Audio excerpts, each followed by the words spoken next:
What's going on YouTube? Welcome back to the channel. In today's video, we're going to be talking about my new Cinewhoop. This is the BETAFPV BETA 95X V3. So I recently bought this from a friend and I've been lately flying this a lot. I've been obsessed with this drone. I had a couple issues, a lot of jello with it in the beginning. And so I spent a lot of time working on it, trying to get it to fly as best I can.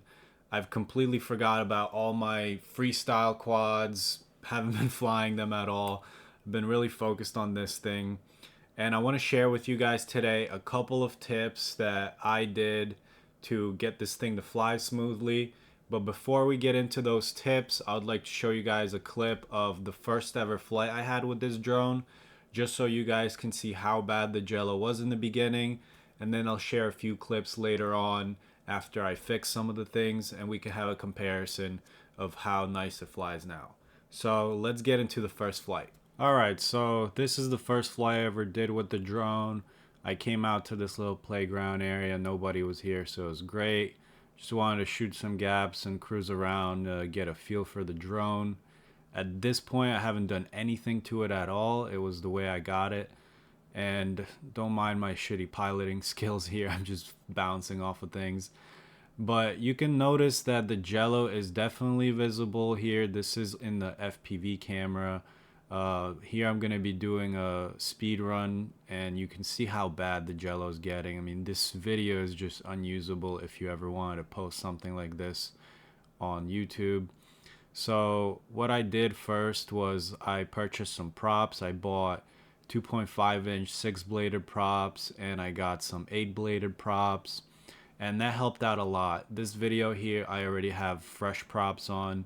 This is being recorded on the Runcam Thumb Pro 4K, and you can see that it's not as jello-y. You can still see the camera shaking a little bit here and there, but in the FPV feed I could definitely see a big difference.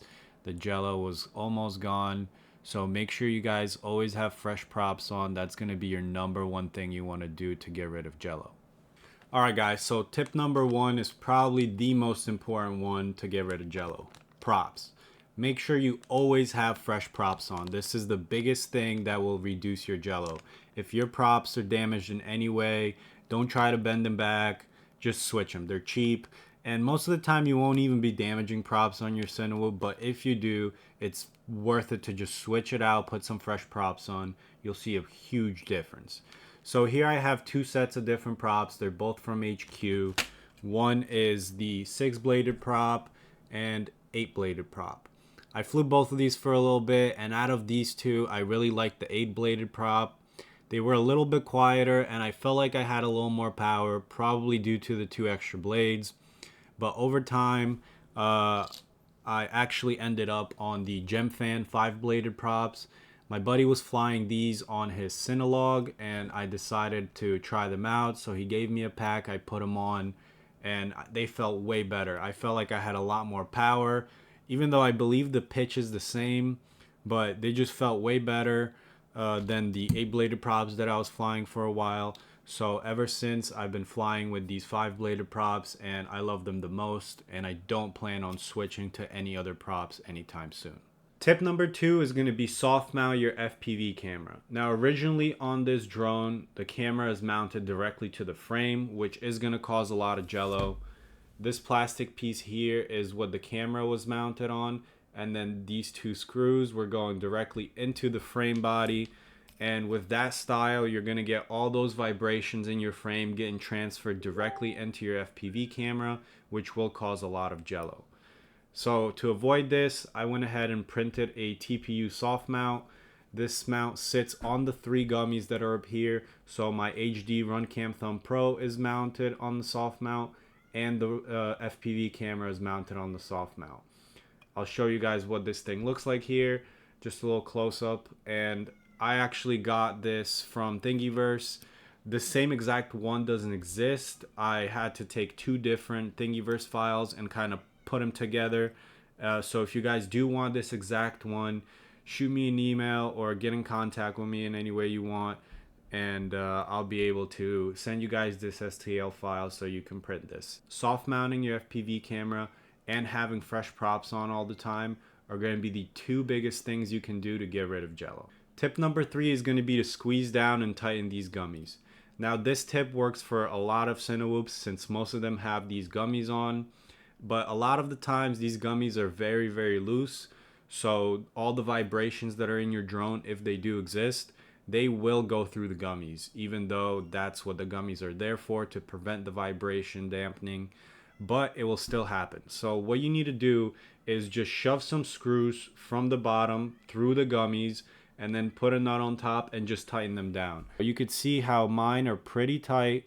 Don't tighten them all the way down, but just give them a little bit more stiffness. Wiggle the camera around, see how it feels, and just make sure that it's not super loose, because if it is super loose, all those vibrations are going to go directly into your camera. Tip number 4 is going to be to get a good tune on your quad. Now personally, I know very little about tuning and I'm not comfortable tuning my own drones at this point. My buddy did suggest a preset tune, which I will share with you guys here on screen, which one I put on this quad. And it flies pretty well with that tune, although I do want to start learning how to tune, because I'm sure I can get a better tune, because everyone's drone is different. Everyone themselves as a pilot are different and like different things. So a preset that one guy put on Betaflight is not really going to work for everybody, and it's not the best way of tuning. And I actually asked this question on Ciati FPV's live stream, and he said the exact same thing. He said, try to learn how to tune yourself, because you will need to change the tune here and there depending on if your drone gets a little damaged and it's going to be off a little bit. So you can change the tune to kind of accommodate the flight characteristics. And so you're going to want to get comfortable with tuning your own drone. And so initially you could put a preset on and just fly with that, but I do suggest you guys start learning how to tune. I myself am going to start learning how to tune, and this way you can always change your tune. If anything happens to the drone, you could probably get a better tune for your specific flight style and your specific drone by doing it yourself. So make sure you learn how to tune, guys. Tip number 5 is going to be to get a nice mount for your HD camera. Now on my setup, I'm running the Runcam Thumb Pro 4K, and I went on Thingiverse to find a whole bunch of mounting styles, and I printed a whole bunch. I tried a whole bunch out, and I didn't like a lot of them, so I did find one that I did like. This one is similar to the GoPro style, where you have two pieces coming off the camera and then 3 pieces on the mount. That way you get a wider base for where the camera connects to the mount. Originally on this frame, this was the piece that the camera was sitting on, and as you can see, it's only 2 things coming off the mount here, and then the camera TPU would go in the middle here. And I found this base to be too narrow, and so the camera would move left and right quite easily. So what I did was I printed this one. It's the GoPro style mount. It's just a lot smaller, obviously, for the Runcam, but I found this as being a little wider of a base. It was just better. It wasn't moving back and forth a lot. And the other thing I want to mention is the way that I have my camera here. You see that I tried to actually center the lens and not have it offset, because if I was to mount the camera directly in the middle, the lens would be offset. So in this case, you do have kind of a shift of weight a little bit, and the camera does tend to like droop down on this side a little bit, which I don't really like, but I can't do anything about that because I do want the lens to be centered. So I just have to go with that. But definitely get yourself a good mount for your HD camera. That way your HD footage comes out nice and clean. Let's get a nice video on this one, since the last one probably didn't record. You know what, I'm gonna record on the goggles too.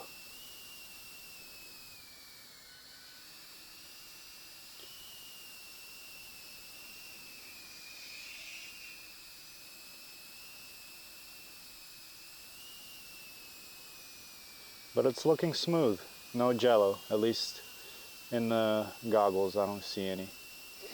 Hopefully Runcam is nice and smooth also. I'll show you guys what I actually did to help the jello. Did a couple things. And it looks like it all worked. Let's hit this gap. Whoa, nice. But yeah, I like it. It looks pretty smooth in the goggles. One more bonus tip for you guys is learn how to use GyroFlow. I just recently started using GyroFlow, and even when you get rid of all your jello and all your imperfections in your drone, you will still want to get the smoothest video possible, and the best way to achieve that is GyroFlow. GyroFlow is a little complicated if you get deep into it. I'm not going to get deep into it here because I barely have used it. I've used it only a couple times, so I don't know that much about it. But it doesn't seem like the learning curve is too steep for it. So you guys can use a lot of the default settings that are on there and get decent results. But a lot of YouTubers have pretty good tutorials on how to use GyroFlow. It will definitely improve your flight footage.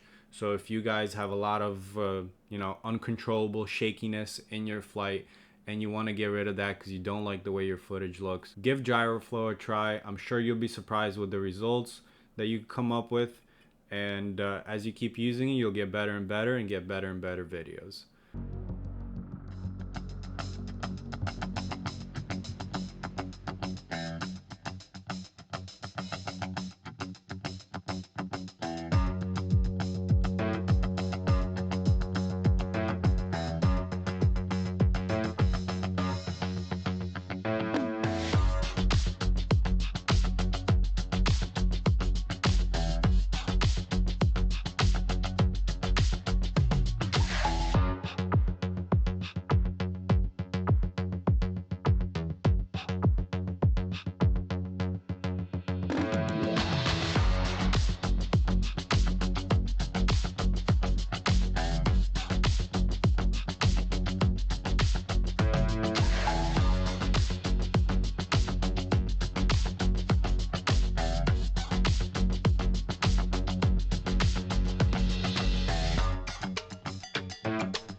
I hope you guys enjoyed these tips. Thank you for sticking around. For those of you that are still here, you guys are awesome. I really appreciate you guys. Make sure you like and subscribe. Really helps me grow the channel. I really appreciate that. And make sure you guys try out these tips. These will really help you. I hope you like the video, and I'll see you guys in the next one.